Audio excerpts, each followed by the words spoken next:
Hey everyone, welcome back. Today, we're going behind the scenes of Jaws, one of Hollywood's most famous monster movies, and the incredible story of how a production that seemed almost impossible became a cinematic classic. Producers Richard D. Zanuck and David Brown discovered Peter Benchley's unpublished novel and were so captivated that they read it in a single night. The next day, they bought the film rights for $175,000, even before the book was published. When Jaws became a bestseller in 1974, Universal Studios knew they had something special, and they chose a remarkably young Steven Spielberg to direct it. Spielberg was only 26, and although he initially worried that the movie might make him look like a director who only made monster films, Universal convinced him to stay.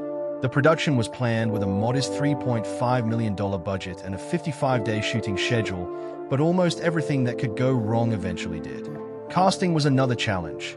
Spielberg originally considered Jon Voight for Hooper, but Richard Dreyfuss eventually accepted the role after initially turning it down. For the character of Kint, Spielberg considered actors including Lee Marvin and Sterling Hayden before Robert Shaw took the part. Spielberg also brought comedy writer Carl Gottlieb into the project just weeks before filming began.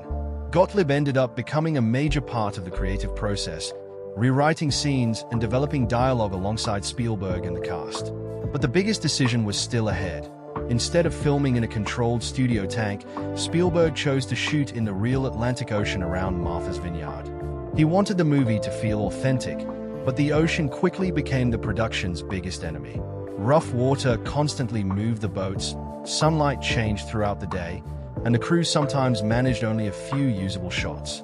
Actors and crew members battled seasickness, sunburn, long hours, and exhausting conditions. Then came the mechanical shark, nicknamed Bruce. It was supposed to be the terrifying star of the film, but during testing, the shark sank to the bottom of the ocean, while salt water damaged its hydraulic systems and caused repeated breakdowns. The production fell far behind schedule, costs exploded, and Spielberg began to fear that his career might be finished before it had truly begun. Yet these disasters ultimately forced him to rethink how the shark would be used. Instead of constantly showing the monster, Spielberg relied on suspense, reactions, music, and the audience's imagination. That decision became one of the greatest strengths of Jaws. When the film finally reached theaters in 1975, audiences were hooked, and the movie transformed Hollywood. What began as a troubled production became a massive box office phenomenon and helped create the modern summer blockbuster. The story of Jaws proves that sometimes the biggest disasters behind the camera can produce the greatest magic on screen, and that Spielberg's decision to show less of the shark may have been the very thing that made it unforgettable.